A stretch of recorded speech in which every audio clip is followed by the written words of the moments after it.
అందరికీ నమస్కారం. శ్రీ మాత్రే నమః. మంగారి కాలజ్ఞానం ప్రకారం మేషరాశి వారికి 25, 26, 27వ తేదీలలో మీకు జరిగేది తెలిస్తే ఖచ్చితంగా ఆశ్చర్యపోతారు. మేషరాశి వారు ఎన్ని పనులు ఉన్నా సరే కాసేపు ఆ పనులన్నీ పక్కన పెట్టేసి వీడియోను వినండి. ఎందుకంటే ఈ వీడియో ద్వారాగా మీ జీవితానికి బ్రహ్మంగారు సందేశం అనేది ఏంటనేది అర్థమవుతుంది. ఎందుకంటే మీరు కొన్ని తెలిసి తెలియని పొరపాట్లు చేస్తున్నారు. కొన్ని మీరు చేసేదంతా రైటే అనుకొని రాంగ్ రూట్లో వెళ్తున్నారు. అలా ఏంటంటే కొన్ని ఇబ్బందులు మీ చేతులారా మీరే తెలియకుండా తెచ్చుకుంటున్నారు. కాబట్టి అలాంటి వాటన్నిటి నుంచి కూడా మీరు బయటపడాలి అంటే ఈ వీడియో అనేది మీకు పూర్తిగా 100కు 1000% ఉపయోగపడుతుంది. కాబట్టి ఒక 10 నిమిషాలు ఓపికగా విన్నట్లయితే మీకు అంతా కూడా మంచి సమాచారం అనేది అందుతుంది. బ్రహ్మంగారి గురించి మనందరికీ తెలిసిన ఒక విషయం ఏంటంటే ఆ మహానుభావుడు ఎన్నో వేల సంవత్సరాల క్రిందటే మనకి ఏం జరుగుతుంది, ఏంటి ఈ సృష్టి ఎలా ఉంటుంది, ఎలా జరుగుతుంది ఏంటని చెప్పేసి ఎప్పుడో చెప్పినటువంటి మాటలు ఈ రోజుకు కూడా తూచా తప్పకుండా అదే విధంగా జరుగుతున్నాయి. అంత గొప్పవాడు ఆ మహానుభావుడు. బ్రహ్మ రాసినటువంటి తలరాతను బ్రహ్మే మార్చలేరు అని చెప్పేసి అంటూ ఉంటారు కదా. కానీ బ్రహ్మ రాసినటువంటి తలరాతను మనం ఈ బ్రహ్మంగారి చెప్పినటువంటి మాటలను ఫాలో అవ్వటం వలన అవి పాటించటం వల్ల విని ఖచ్చితంగా మార్చుకోగలుగుతాము. ఏదైనా సరే మంచి కావాలన్నా చెడు రావాలన్నా ఎవరో మనకు వచ్చి అంటే చెయ్యి అందించాలని చెప్పేసి ఎప్పుడు కూడా మనం ఎదురు చూడకూడదు. మన సొంత ప్రయత్నంతో మన కాళ్ళ మీద మనం లేచి నిలబడటమే నిజమైనటువంటి మనిషి యొక్క లక్షణం. అంతేకాని ఎవరో వస్తారు ఏదో చేస్తారని ఎదురు చూస్తే చివరికి మోసం తప్ప ఏమీ మిగలదు. కాబట్టి మనల్ని మనం నమ్ముకుంటూ మొదలు పెడదాము. జనాన్ని నమ్మవద్దు. ఇలా చెప్పుకుంటూ పోతే బ్రహ్మంగారు ప్రత్యేకంగా మీ రాశి పరంగా ఎన్నో గొప్ప విషయాలు మీ జీవితంలో మార్పులు చేర్పులు చేసుకునేటువంటి ఎన్నో గొప్ప విషయాలు నా నోటి రూపంలో ఆయన మాటలు ఇప్పుడు పూర్తిగా వినండి. చక్కగా మీకు యూజ్ అవుతుంది. వీడియోలోకి వెళ్ళే ముందు ఒక చిన్న రిక్వెస్ట్ అండి. వీడియోను పూర్తిగా చివరి వరకు వినండి. అప్పుడే మీకు అన్నీ చక్కగా అంటే మీ జీవిత పరంగా ఎదిగేటువంటి మాటలు మీరు చేసేటువంటి తెలిసి తెలియక పొరపాట్లు అన్నీ కూడా చక్కగా అర్థమయ్యి వాటికి సరి చేసుకోగలుగుతారు. ఎందుకంటే కొంతమందికి ఇళ్లలో చెప్పేటువంటి పెద్దవాళ్ళు ఉండకపోవచ్చు. కొంతమంది ఏంటంటే ఆకతాయితనంతో చెప్పినా కూడా అర్థం చేసుకోకపోవడం, కొంతమంది పెద్దవాళ్ళు ఉన్నా కూడా వారికి వయసు ఉన్నా సరే సరైనటువంటి అవగాహన అనే అనుభవం లేక పిల్లలు ఏంటంటే చాలా రకాలుగా మేషరాశి వ్యక్తులు పిల్లలంటే చిన్న పిల్లలనే పిల్లలు కాదండి, 40 సంవత్సరాల వరకు కూడా వారు యూత్ కిందికి వస్తారు. తెలిసి తెలియక వయసు అన్నమాట. అన్నీ పడి లేచి అనుభవాలు నేర్చుకున్న తర్వాతే ఎవరికైనా ఒక 40 సంవత్సరాల కానుంచి ఒక అనుభవం అనేది వస్తుందన్నమాట. కానీ నిలదొక్కుకోవాల్సిన టైం కూడా కాబట్టి ఇలాంటివన్నీ కూడా చక్కగా తెలుస్తాయి అన్నమాట. కాబట్టి ఎక్కడికి వెళ్ళి ఎవరిని అడిగి తెలుసుకోవాల్సిన అవసరం లేదు. ఎందుకంటే బ్రహ్మంగారి మాట బంగారు బాట. మేషరాశి వారిది రాశి చక్రంలో మొట్టమొదటి రాశి. ఈ రాశికి అధిపతి కుజుడు. ఈ మేషరాశి వారు వ్యక్తిగతంగా చాలా మంచివారండి. అందరూ కోరుకుంటారనమాట. అందరూ బాగుండాలి, అందులో మనం కూడా ఉండాలి. అంటే వీరెదురుగా ఎవరైనా తట్టుకోలేని బాధలో ఉన్నా మరి అంటే చాలా రకాలుగా ఉక్కిరి బిక్కిరి చిన్నపిల్లలు ఏదైనా ఇబ్బంది పడుతూవచ్చు, అలా ముసలి వాళ్ళు ఏ విధంగా ఇబ్బంది పడవచ్చు, లేవలేకపోతే కాస్త చెయ్యి అందించడము, కాస్త పిల్లలు ఏడుస్తుంటే ఓదార్చడం, ఇలాంటివి ఏంటంటే మనస్తత్వం అన్నమాట. అట్లా అందరి యొక్క బాగును కోరుకుంటూ ఉంటారనమాట. ఏదైనా సరే వీరికి ఉన్నటువంటి మంచి మనస్తత్వం వలన దైవానుగ్రహం అనేది మేషరాశి వారి మీద పుష్కలంగా ఉంటుంది. దైవం వీరిని ఎట్టి పరిస్థితుల్లో కూడా విడిచిపెట్టరు. వీరికి ఏంటంటే ఒకసారి బాధలు అనేటివి ఎక్కువైపోయి డిప్రెషన్లోకి అట్లా వెళ్ళిపోయి ఏంటంటే మాకే ఇట్లా ఎందుకు ఈ బాధలు వస్తున్నాయి అది ఇది అని చెప్పేసి చాలా రకాలుగా అంటే నలిగిపోయి మానసికంగా దైవాన్ని కొంచెం వీళ్ళేంటంటే దూరం పెడుతూ ఉంటారు. అంటే కాస్త పూజలు చేయకుండా ఉండడము చేస్తారు. అసలు చేయరని కాదు, కాకపోతే తక్కువ అన్నమాట. అలా చేస్తూ ఉంటారు. వాళ్ళకు ఉన్నటువంటి ఆ బాధల వల్ల మనశ్శాంతి లేకపోవడము, ఒంట్లో ఓపిక అనేది సరిగ్గా సరిపోక ఇట్లా ఏంటంటే కొంచెం దైవాన్ని పక్కన పెడుతూ ఉంటారు. వీళ్ళు ఎంత దైవాన్ని పక్కన పెట్టినా వీరు ఎలాంటి పరిస్థితుల్లో దైవాన్ని పక్కన పెడుతున్నారని చెప్పి దైవానికి తెలుసు. కాబట్టి దైవం వీరిని ఎప్పుడు కూడా విడిచిపెట్టదనమాట. ప్రతి కష్టంలో ప్రతి సుఖంలో తోడుగా ఉంటుంది. కాకపోతే ఇక్కడ మీరు తెలుసుకోవాల్సిన విషయం ఏంటి అంటే మీకు అవి చిన్న చిన్న పరీక్షలండి. దేవుడు అవి మీకు పెద్ద పెద్ద బాధలా కనిపించవచ్చు, ఎందుకంటే బాధలు కూడా అలాగే ఉంటాయి, మనం తట్టుకోలేని రకంగా ఉంటాయన్నమాట. బాధలు కాదని ఎవ్వరం కూడా అనము, ఎందుకంటే కాకపోతే ఏంటంటే ఇంకా పెద్ద బాధలు రావాల్సింది దేవుడు అంతటితో పోనిస్తున్నాడు. అది మీకు ఆ విషయం తెలియక మాకే కావాలి ఇలా ఎందుకు వస్తున్నాయి అని చెప్పేసి బాధపడుతున్నారు. కానీ ఇంకా దేవుడు ఆ బాధల సంఖ్యను చాలా వరకు కూడా తగ్గించి చిన్న దాంతో పోనిస్తున్నాడు. ఇదే మీరు తట్టుకోలేకపోతున్నారనమాట. కాబట్టి మీరు చేయాల్సిన పని ఏమిటంటే దైవానికి దగ్గరగా ఉండాలి. ఎన్ని సమస్యలు ఉన్నప్పటికీ కూడా అంటే బ్రహ్మాండంగా పెద్ద పెద్ద పూజలు చేయమని, పెద్ద పెద్ద ఆర్భాటాలు చేయమని, ఏదో చాలా రకాల పిండి వంటలు వండేసి భయంకరంగా పూజ చేయమని ఇక్కడ చెప్పటం లేదండి. మీ శక్తికి తగ్గట్టుగా సులువుగా అంటే చేసేవాళ్ళు వారి ఓపికకు తగ్గట్టుగా వాళ్ళు చేసుకుంటూ ఉంటారు. అది వాళ్ళ అదృష్టం. మనం ఎంత పెడితే అంత వెనక్కి మనకు వస్తూనే ఉంటుంది, వడ్డీతో సహా. అట్లా మన శక్తికి తగ్గట్టుగా ఒక చిన్న దీపారాధన చేసుకోవడం, సింపుల్గా ఒక పువ్వు పెట్టి చక్కగా దీపారాధన చేసుకోవడం, ఏదో ఒక పువ్వు పండు ఏదో ఒకటి, ఒక ఫలమో ఏదో ఒకటి సమర్పించి ఆ స్వామికి 2 చేతులు జోడించి చక్కగా దండం పెట్టుకుంటే మనకున్నటువంటి దోషాలు పూర్తిగా చాలా వరకు కూడా తొలగిపోయేటువంటి అవకాశం అనేది ఉంటుంది. అడగంది అమ్మైనా పెట్టదు అంటారు. అలాగే దైవాన్ని మనం అడగకపోయినా కూడా మనకి ఏమి ఇవ్వాలో ఆ దైవానికి తెలుసు. కానీ మనం ఎప్పుడు ప్రేమగా పిలుస్తామా అని చెప్పేసి ఆ దైవం ఎదురు చూస్తూ ఉంటుంది. మనం పిలిస్తే ఆ దైవానికి సంతోషంతో పొంగిపోయి, అమ్మ నా బిడ్డ చూడు నన్ను గుర్తు చేసుకుంటున్నాడు, నన్ను వదిలిపెడతలేడు అని చెప్పేసి ఆ దైవం పొంగిపోయి మనకేంటంటే ఆ సమస్యలను పూర్తిగా తీసేయడానికి అవకాశం అనేది ఉంటుందన్నమాట. ఒక బిడ్డ తల్లిని అమ్మ అని పిలిచినప్పుడు ఎంతో సంతోషం అయితే పడుతుందో, అలాగే మనం ఆ నమ్ముకున్నటువంటి దైవాన్ని తండ్రి కానీ ఆ తల్లి కానీ ఇట్లా ఎవరైనా సరే దేవుడు అవ్వచ్చండి. మనం ఆ తల్లిని కానీ తల్లి తండ్రి అని చెప్పి పిలిచినప్పుడు ఏంటంటే వాళ్ళు పొంగిపోతారనమాట. ఆ సంతోషంతో మనకి ఏంటంటే జీవితంలో చాలా వరకు కూడా సమస్యలు, ఎందుకంటే మనకు తోడుగా ఉంటారు కదా, మనం ఎప్పుడు తలుచుకుంటూ ఉంటే మనం పిలుస్తుంటే ఆ దైవం మనం వదిలిపెట్టి ఎక్కడికి వెళ్తుంది, ఎక్కడికి వెళ్ళదు. కాబట్టి దైవారాధనకు దగ్గరగా ఉండండి. ఏదైనా కష్టము, సుఖము, నష్టము ఇలాంటివి ఏవైనా వచ్చినప్పుడు, సుఖం వచ్చినప్పుడు ఇంట్లో అందరితో షేర్ చేసుకోండి, తప్పులేదు. కానీ కష్టం వచ్చినా నష్టం వచ్చినా మీరు ఆ దైవానికి చెప్పుకోండి. మనుషులకు ఎవరికి కూడా చెప్పుకోవద్దు.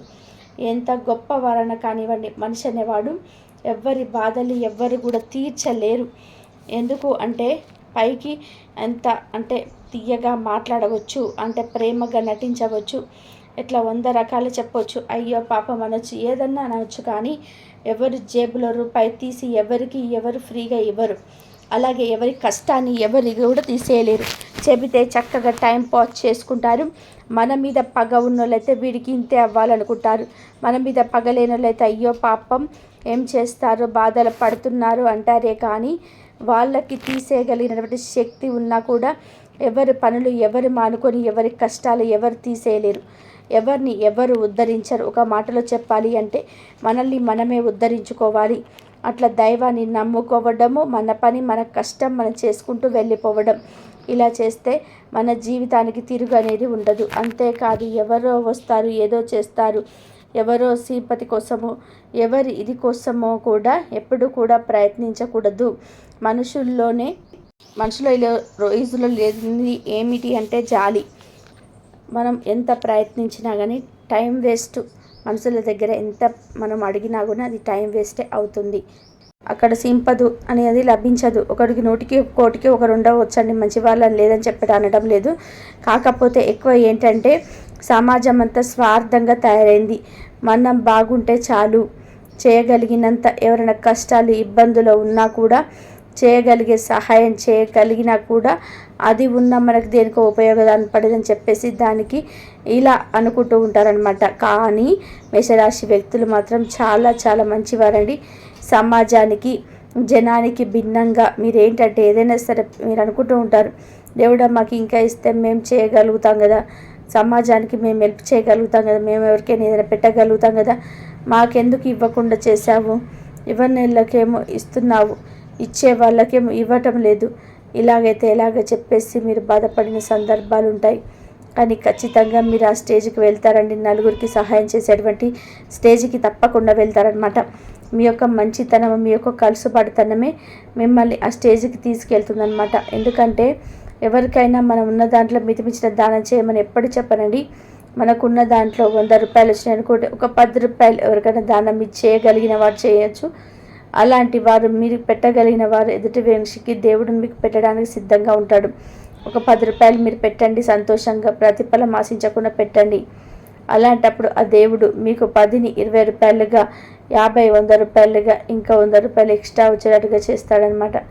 అట్లా మనసు ఎప్పుడు కూడా లెక్కల్ని, స్వార్థాన్ని అట్లా ఇలా 10 పెడితే 100 వచ్చితే ఇలా అని చూసుకోకూడదు. మనం చేయాల్సింది మనం మంచితనంతో మనం చేయాలి. మన మంచి మనసే మనకు దీవెనగా మారుతూ ఉంటుందన్నమాట. ఇలాంటి వ్యక్తిత్వం అనేది మేషరాశిలో పుష్కలంగా ఉంటుంది. వీరి దగ్గర అమాయకత్వం, తెలివితేటలు, చురుకుతనము, చలాకితనము, ఏదైనా సరే పట్టేసేయడం ఒకసారి చూడగానే, ఇట్లా ప్రతిదీ కూడా చక్కటి క్వాలిటీస్ అనేటివి మేషరాశి వాళ్ళ పుష్కలంగా ఉన్నాయి. అలాగే వీరికి కోపము ఎక్కువగానే ఉంటుంది, శత్రువుల సంఖ్య కూడా ఎక్కువగానే ఉంటుంది. వీరికి అంటే ఏదైనా సరే చిన్న పిల్లల మనస్తత్వం అన్నమాట. కాస్త ప్రేమగా పలకరిస్తే పొంగిపోతారు. ఏదైనా ఒక మాట అన్నారనుకోండి, అందులోనే బాధపడిపోతారనమాట. అట్లా వీరి మనస్తత్వం ఏంటంటే అలా ఉంటుందన్నమాట. ఎందుకంటే కపటం లేని మనుషులు ఎప్పుడు కూడా ఇలాగే ఉంటారు. అలా ఈ మేషరాశి వారు ఏంటంటే వ్యక్తిగతంగా ఫ్రెండ్స్ అవ్వచ్చు, ఇక చూడగానే ఎవరైనా సరే ఆకర్షితులు అవుతారని చెప్పుకోవచ్చు. వీరిలో ఉన్నటువంటి పురుషులు అవ్వచ్చు, స్త్రీలు అవ్వచ్చు, రూపంలో, గుణంలో చాలా చక్కగా ఉంటారు. ఆడవారు కానీ మగవారు కూడా చాలా అందంగా ఉంటారనమాట. చూడగానే ఏదైనా సరే మనుషులతో ఫ్రెండ్షిప్ చేయాలి, వీరితో మాట్లాడాలి, చెప్పుకోలేని మాట అయినా సరే వీరు చెప్పుకుంటే మన కష్టం తీరిపోయి దేమో అన్నట్టుగా ఉంటారనమాట. లక్ష్మీ కళ వీరి ముఖంలో ఉట్టి పడుతుంది. కాబట్టి ఈ మేషరాశి వ్యక్తులు చాలా అదృష్టవంతులు. అలాగే కలుసుబాటు ఉన్నటువంటి వ్యక్తులు, ఆ లక్ష్మీదేవి యొక్క అనుగ్రహం పుష్కలంగా ఉన్నటువంటి వ్యక్తులుగా మనం చెప్పుకోవచ్చు అనమాట.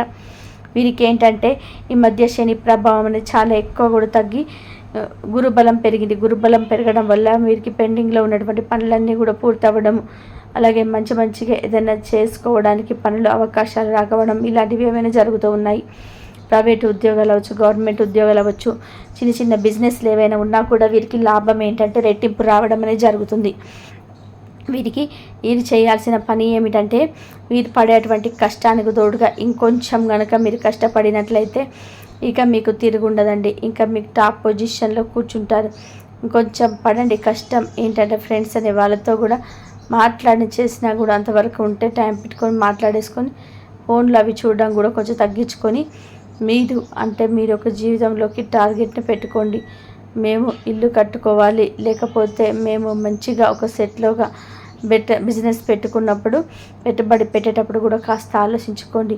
ఎందుకంటే మరి ఎక్కువగా నష్టపోయే ప్రమాదం ఉంటుంది. కాబట్టి కుటుంబ సభ్యులతో చర్చించండి. ఏదైనా ఇబ్బంది వచ్చినప్పుడు బయట వాళ్ళతో కాదు, కుటుంబ సభ్యులతో చర్చించండి.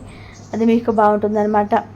అలాగే మీరు ఏదైనా మంచిగా సెటిల్ అవ్వాలి, కారు కొనుక్కోవాలి, ఒక భూమి కొనుక్కోవాలి, ఒక పొలం కొనుక్కోవాలి, ఒక ఫ్లాట్ కొనుక్కోవాలి, ఒక అపార్ట్మెంట్ కొనుక్కోవాలి. ఇలా మంచి టార్గెట్స్ అని పెట్టుకోండి. ఆ టార్గెట్ పెట్టుకున్నప్పుడు ఏంటంటే ఆ టార్గెట్ని రీచ్ అవ్వడం కోసం మన కష్టం కూడా ఇష్టంగా చేయగలుగుతామన్నమాట. ఎందుకంటే మీరు టాప్ పొజిషన్లో కూర్చుంటారు. ఇంకొంచెం కష్టపడండి.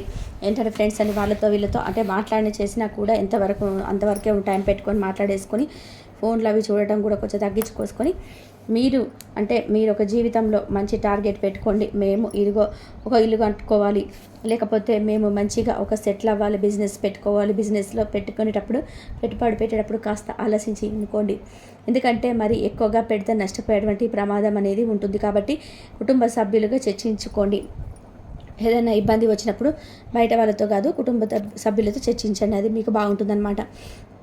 అలాగే ఇట్లా మేము ఏదన్నా మంచిగా సెటిల్ అవ్వాలి, ఒక కారు కొనుక్కోవాలి, ఒక భూమి కొనుక్కోవాలి, లేకపోతే ఒక పొలం కొనుక్కోవాలి, ఒక ఫ్లాట్ కొనుక్కోవాలి, ఒక అపార్ట్మెంట్ కొనుక్కోవాలి. ఇట్లా ఒక మంచి టార్గెట్స్ అనేవి పెట్టుకోండి. ఆ టార్గెట్ పెట్టుకున్నప్పుడు ఏంటంటే ఆ టార్గెట్ని రీచ్ అవ్వడం కోసం మనం కష్టం కూడా ఇష్టంగా చేయగలుగుతాం అన్నమాట. ఎందుకంటే మీ రాశి పరంగా ఏదైనా కొనుగోలు చేసేటువంటి అవకాశం అనేది పుష్కలంగా కనిపిస్తుంది. అలాగే ఈ 3 రోజులు కూడా మీకు బ్రహ్మాండంగా ఉంటుంది. చేతి నిండా పని ఉంటుంది. పనికి తగినటువంటి కష్టానికి తగినటువంటి ప్రతిఫలం ఉంటుంది. గతంతో పోల్చుకుంటే ఆర్థిక సమస్యలు చాలా వరకు కూడా తగ్గినాయండి. మీరు అప్పులు కూడా తీర్చుకుంటూ వస్తున్నారు చిన్న చిన్నగా. చేతిలో డబ్బులు ఎప్పుడు కూడా వెదిలాడుతూ ఉంటున్నాయి. లక్షల కోట్ల అవసరం లేదు, అవసరానికి డబ్బు ఉంటే చాలు. వాళ్ళే కింగులు. ఎప్పుడైనా సరే గుర్తుపెట్టుకొని, మనకు లక్ష్మీదేవి చేతిలో రూపాయి ఉన్నా సరే మనకు లక్ష్మీదేవి అనుగ్రహం ఉన్నట్లే, అది గుర్తుపెట్టుకోండి. అట్లా ఈ 3 రోజులు బిజీగా ఉంటారు. దానికి సంబంధించినటువంటి డబ్బులు అందుతాయి. అలాగే కుటుంబ సభ్యులతో కూడా సంతోషంగా ఉంటారు. ఏదైనా సరదాగా ఏదైనా ఒక ఫంక్షన్ కానీ ఏదైనా ప్రయాణం కానీ చేసే అవకాశం అనేది ఉంటుంది. ప్రయాణం కూడా అనుకూలంగా ఉంటుంది. కొంచెం బయటకు అంటే బండి మీద కారులో వెళ్ళేటప్పుడు కాస్త సీట్ బెల్ట్ పెట్టుకోవడం, హెల్మెట్ పెట్టుకోవడము, కాస్త స్లోగా డ్రైవింగ్ లాంటివి చేయండి. అలాగే కొంచెం కోపాన్ని కూడా అదుపులో పెట్టుకోండి. ఆరోగ్యం మీద దృష్టిని పెట్టుకోండి. చిన్న చిన్న అనారోగ్య సమస్యలు వస్తున్నాయి కాబట్టి సమయానికి తిండి, సమయానికి నిద్ర, ధ్యానం చేసుకోవడం, చిన్న చిన్న వ్యాయామాలు చేయండి.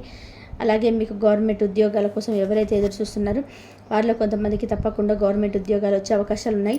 మిగిలిన జాబ్ చేసే వాళ్ళకు కూడా వారికి ప్రమోషన్స్ రావడం, స్టాలరీస్ పెరగటము, వీరు చేసే ప్రైవేట్ ఉద్యోగాల్లో కూడా మీకు మంచి సక్సెస్ అనేది ఉండి మీకు కష్టాన్ని గుర్తించగలుగుతారు. సంతానం లేని వారికి కూడా ఖచ్చితంగా సంతాన యోగం కలుగుతుంది. మీరేంటంటే కాస్త జంక్ ఫుడ్స్ అవన్నీ తగ్గించి మీరు బరువు తగ్గితే కనుక మీకు సంతానం అనేది త్వరగా కలుగుతుందన్నమాట. అంటే నాన్ వెజ్, జంక్ ఫుడ్స్ ఇలాంటివి పూర్తిగా పక్కన పెట్టేసి ఆకుకూరలు, పండ్లు, జ్యూసులు ఇలాంటివి తాగడం వల్ల మీకు చాలా మంచిదన్నమాట. అలాగే మీరు ఏంటంటే కాస్తంత టెన్షన్స్ తగ్గించుకొని ధ్యానము, చిన్న చిన్న వ్యాయామాలు వంటి మెడిటేషన్ ఇలాంటివి చేసుకోవడం వలన మీరు మానసిక ఆరోగ్యం బాగుండడం వల్ల మీ శారీరక ఆరోగ్యం కూడా బాగుంటుంది. జీవితంలో మీరు మంచి సక్సెస్లోకి రావడం మనకి అవకాశం అనేది ఉంటుంది. స్త్రీలైన కుటుంబాన్ని చూసుకోవడం పెద్ద విషయం అండి. కాబట్టి స్త్రీలు కూడా ఆరోగ్య విషయంలో తప్పనిసరిగా ఉండాలి. అర్థమైంది కదండి మేషరాశి వారికి ఈ 3 రోజులు ఏ విధంగా ఉంటుందనేది. వీడియో నచ్చితే చిన్న లైక్ ఇచ్చి సపోర్ట్ చేయండి. మీరు లైక్ చేయడం వల్ల వీడియో మరికొంతమందికి చేరి వారికి కూడా తెలుసుకునేటువంటి అవకాశం అనేది ఉంటుంది. అలాగే మీకు తెలిసిన మేషరాశి ఫ్రెండ్స్ ఎవరైనా ఉంటే వారికి కూడా షేర్ చేయండి. మేము పడినటువంటి కష్టానికి మేము ఇంత విలువైనటువంటి సమాచారం మీకు తెలియజేసినందుకు గాను మా కష్టానికి ఒక లైక్ ఇస్తే మోటివేషన్గా ఉండి మరిన్ని ఆసక్తికరమైన వీడియోలు మీ ముందుకు తీసుకొచ్చే అవకాశం అనేది ఉంటుంది. కాబట్టి